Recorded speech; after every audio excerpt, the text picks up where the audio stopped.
রনি, গত কয়েক বছরে কেয়ার ভিসায় যুক্তরাজ্যে গেছেন প্রায় 1,20,000 কর্মী। এই সিদ্ধান্তে প্রবাসী বাংলাদেশিরা কতটা ক্ষতিগ্রস্ত হবেন, আর লন্ডন প্রবাসীরা এই সিদ্ধান্তকে কিভাবে মূল্যায়ন করছেন?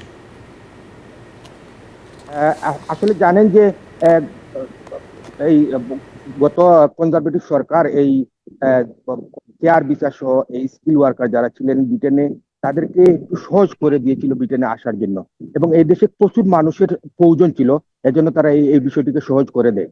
কিন্তু তারা এত সহজ করে দেয় যেখানে অনেক মানুষ কোম্পানি খুলে, নাম সর্বস্ব কোম্পানি খুলে ব্যবসা করে আঙ্গুল ফুলে কলা গাছ হয়ে যান।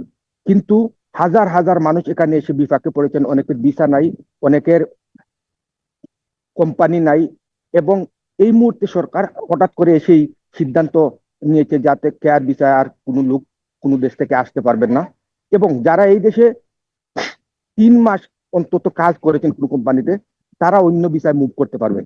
কিন্তু দুঃখজনক হলে সত্য যে এই যে সরকারের নীতি, এই নীতির কারণে অসংখ্য মানুষ অসহায় হয়ে পড়েছেন এবং এই কমিউনিটিতে মিশ্র প্রতিক্রিয়া বিরাজ করছে।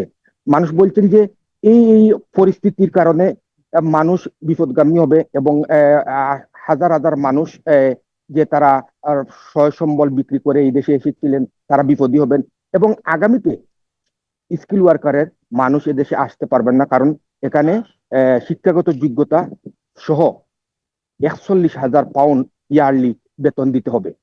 এই অবস্থার উপরে এশিয়া সহ বিভিন্ন দেশ থেকে আসাটা কষ্টদায়ক হবে।